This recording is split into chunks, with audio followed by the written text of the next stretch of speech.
ಸ್ನೇಹಿತರೆ ಎಲ್ಲರಿಗೂ ನಮಸ್ಕಾರ. ನಾನು ಪ್ರಶಾಂತ್. ಸ್ನೇಹಿತರೆ, ನಮ್ಮ ಒಂದು ಕರ್ನಾಟಕ ರಾಜ್ಯದಲ್ಲಿ ಒಬ್ಬ ಕಸ ಗುಡಿಸುವನ ಬಳಿ 100 ಕೋಟಿ ಆಸ್ತಿ ಇದೆ. ನೀವು ನಂಬ್ತೀರಾ? ನಂಬೋದಕ್ಕೆ ಸಾಧ್ಯನೇ ಇಲ್ಲ. ನೋಡಿ ಸ್ನೇಹಿತರೆ, ಸುಮಾರು 24 ಮನೆಗಳು 50 ನಿವೇಶನಗಳು, ಅದ ನಂತರ 40 ಎಕರೆ ಭೂಮಿ, ಇದೆಲ್ಲ ಕೂಡಿಸಿದ್ರೆ 100 ಕೋಟಿ ಆಸ್ತಿ ಆಗತ್ತೆ ಒಬ್ಬನ ಬಳಿ. ಅದು ಅವನು ಮಾಡುವಂತ ಕೆಲಸ ಕಸ ಗುಡಿಸುವನು. ಅರ್ಥ ಆಗ್ತಿದೆ ಅಂತ ಅನ್ಕೋತೀವಿ. ಈ ಒಂದು ಕಸ ಗುಡಿಸುವನ ಬಳಿನೇ ಇಷ್ಟಿದೆ ಅಂದ್ಮೇಲೆ ಇನ್ನು ದೊಡ್ಡ ದೊಡ್ಡ ವ್ಯಕ್ತಿ ಹತ್ರ ಎಷ್ಟಿರ್ಬೋದು ನೀವೇ ವಿಚಾರ ಮಾಡಿ. ಇವನೊಬ್ಬ ಇಲ್ಲಿಂದ ಅಷ್ಟು ಹಣವನ್ನ ಲೂಟಿ ಮಾಡ್ದಂತ ನಮಗಂತೂ ಅರ್ಥ ಆಗಲ್ಲ. ಈಗ ತನಿಖೆ ಕೂಡ ಮಾಡ್ತಿದ್ದಾರೆ. ಇದ್ರ ಬಗ್ಗೆ ಈಗಲೇ ಕೂಡ ಚರ್ಚೆ ಆಗ್ತಾ ಇದೆ. ಈ ಒಂದು ಮಾಹಿತಿ ತುಂಬಾ ಸುದ್ದಿಯಲ್ಲಿದೆ ನಮ್ಮ ಒಂದು ಕರ್ನಾಟಕ ರಾಜ್ಯದಲ್ಲಿ. ಇದ್ರ ಬಗ್ಗೆನೇ ತಿಳಿಸ್ಕೊಡ್ತಾನೆ, ಹೇಗೆ ಏನು ಅಂತ ಅಂತೇಳಿ ವಿಡಿಯೋ ಕೊನೆಸನಕ ನೋಡಿ. ಬನ್ನಿ ಸ್ನೇಹಿತರೆ, ಈ ಒಂದು ಕತೆ ಏನಾಯ್ತು, ಹೇಗಾಯ್ತು ಒಂದೊಂದೇ ತಿಳಿಸ್ಕೊಡ್ತಾನೆ.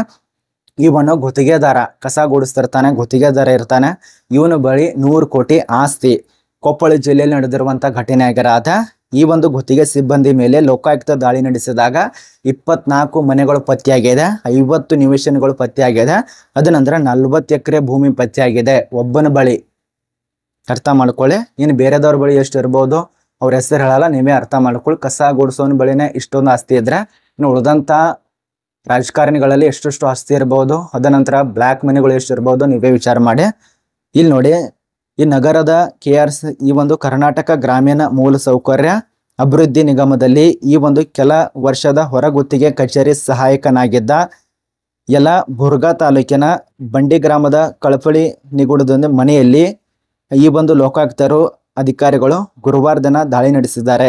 24 ಮನೆಗಳು ಪತ್ತೆಯಾಗಿದೆ, ಅದ ನಂತರ 50 ನಿವೇಶನಗಳು ಪತ್ತೆಯಾಗಿದೆ, 40 ಎಕರೆ ಜಮೀನು ಪತ್ತೆಯಾಗಿದೆ, ಅದ ನಂತರ ಬಂಗಾರ ಬೆಳ್ಳಿ ಸೇರಿದಂತೆ ಒಟ್ಟು 100 ಕೋಟಿ ಆಸ್ತಿ ಪತ್ತೆಯಾಗಿದೆ. ಇದು ಕೊಪ್ಪಳ ಜಿಲ್ಲೆಯಲ್ಲಿ ನಡೆದಿರುವಂತ ಘಟನೆ ಆಗಿರತ್ತೆ.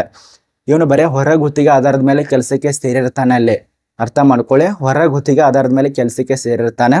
1 ವರ್ಷನೋ 2 ವರ್ಷನೋ 3 ವರ್ಷ ಇಷ್ಟೇ ಕೆಲಸ ಇದು. ಆ ಒಂದು ಕೆಲಸದ ಸಮಯದಲ್ಲಿ ಇಷ್ಟೊಂದು ಆಸ್ತಿ ಎಲ್ಲಿಂದ ಮಾಡದ ಒಂದು ಪ್ರಶ್ನೆ ಬರತ್ತೆ. ಅರ್ಥ ಮಾಡ್ಕೊಳ್ಳಿ. 1 ವರ್ಷ 2 ವರ್ಷ ಕೆಲಸ ಮಾಡುವನ ಬಳಿನೇ ಇಷ್ಟೊಂದು ಆಸ್ತಿ ಎಲ್ಲಿಂದ ಲೂಟಿ ಮಾಡಿರ್ಬೋದು.